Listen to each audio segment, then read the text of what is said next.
Assalamualaikum warahmatullahi wabarakatuh. Perkenalkan, nama saya Nifa Anggi dari Prodi D3 Perekam dan Informasi Kesehatan semester 2. Saya dari Stikes Muhammadiyah Bojonegoro. Nah, tempat tinggal saat ini saya berada di Desa Kendarjo, Kecamatan Soko, Kabupaten Tuban.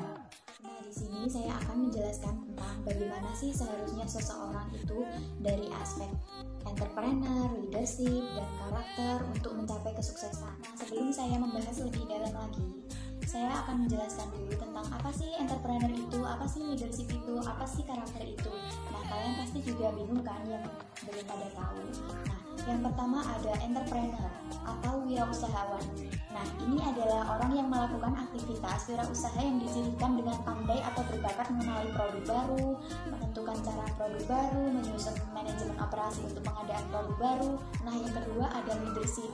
Nah, leadership ini merupakan kemampuan yang dipunyai seseorang untuk mempengaruhi orang-orang agar bekerja mencapai tujuan dan sasaran. Ketiga ada karakter. Nah, karakter ini adalah cara berpikir atau perilaku yang menjadi ciri khas tiap individu untuk hidup dan bekerja sama, baik dalam lingkungan keluarga, masyarakat, berbangsa, dan bernegara. Nah, adanya karakter-karakter yang diperlukan oleh seorang entrepreneur untuk memimpin tim dan karyawannya, baik dari perusahaan kecil atau perusahaan besar. Nah, di sini ditemukan dari pengamatan secara langsung dari buku maupun interview. Nah, ada 7 skill kepemimpinan yang sangat penting untuk dimiliki oleh seorang entrepreneur. Nah, yang pertama memiliki visi dan misi. Nah, walau bagi sebagian orang menganggap istilah visi dan misi ini kesannya terlalu korporasi dan seolah ribet, sebenarnya tanpa disadari, entrepreneur yang memiliki karakter visi dan misi akan dapat menggerakkan timnya ke arah yang jelas. Nah, sehingga pastinya akan membuahkan perusahaan yang langgeng. Nah, yang kedua memiliki kepercayaan diri dan optimis dalam keadaan perusahaan. Nah, banyak orderan, investasi baru mengalir, dan keuntungan berlimpah. Tentu saja sangat mudah untuk menunjukkan sikap optimis, positif, bahagia. Namun, tidak dapat dimungkiri juga kalau pengusaha juga bisa menghadapi hal yang tidak diinginkan loh. Kontrak tidak jadi ditandatangani, pelanggan menunda pembayaran berkali-kali. Nah, pesaing membajak karyawan kita dan berbagai terpaan pada yang lainnya. Nah, di sini orang-orang pasti melihat pemimpinnya, tim atau karyawannya pastinya akan tetap semangat jikalau entrepreneur leadernya tetap menunjukkan optimis dan percaya diri. Yang ketiga adalah komunikasi empatik. Nah, Stephen Covey dalam 7 Habits of Highly Effective People berkata, kalau untuk bisa memiliki kemenangan publik, perlu memiliki yang namanya understand to be understood. Kemampuan mengerti untuk bisa dimengerti. Seringkali pemimpin berkeluh, susah banget sih orang ini diberi pengertian. Nah, padahal jikalau menggunakan empati di mana bisa menempatkan diri sebagai lawan bicara, padahal jikalau menggunakan empati di mana bisa menempatkan diri sebagai lawan bicara, nah, lebih mendengar dan mau mengerti terlebih dahulu, seorang pemimpin akan jauh lebih efektif dalam memberi pengertian dan dimengerti benar-benar oleh timnya. Nah, yang keempat ada public speaking and presentasi.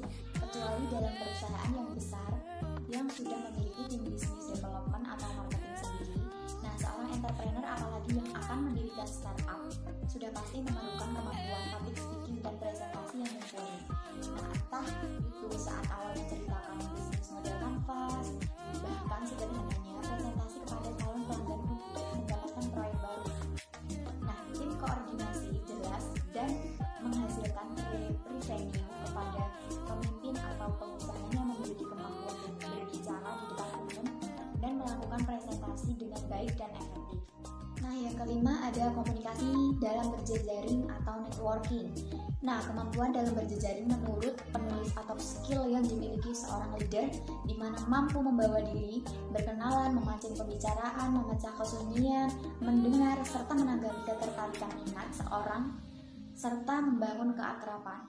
Nah, sehingga dapat memiliki teman atau rekan lintas bidang, lintas kota, lintas usaha, bahkan lintas negara pun. Nah, di sini makin banyak sahabat dalam jejaring kita, apalagi juga banyak memberikan kepercayaan kepada kita karena kita buktikan. Nah, yang keenam ada problem solving and decision making. Nah, tidak ada kan pastinya yang mau masalah, tapi bagi orang yang bekerja, mau maju, mau berkembang, apalagi wirausahawan, pasti akan bertemu dengan yang namanya masalah. Seorang entrepreneur yang memiliki karakter kepemimpinan baik dan efektif akan dapat menjadikan masalah itu sebagai peluang dan akan mencari cara memecahkannya. Nah, yang ketujuh ada coaching. Istilah coaching ini memang berasal dari kata coach. Dalam pengertian olahraga, coach ini kan singkatannya ada pelatih.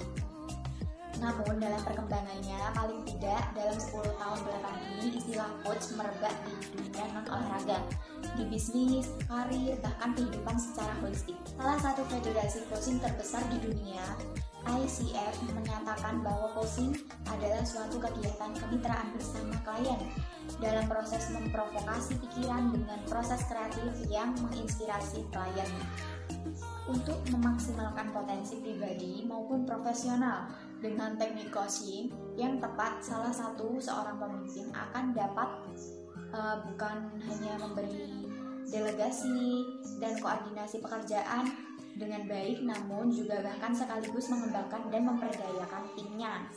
Nah, demikian sharing kepemimpinan yang saya sampaikan. Nah, semoga bisa menginspirasi kalian semua dan menjadi penambahan pengetahuan untuk kalian semua. Semoga kalian sukses dan jangan lupa 7 skill tadi itu bisa diterapkan, dan semoga kalian bisa sukses dalam pengembangan perusahaan dan meraih kesuksesan yang diinginkan kalian sendiri.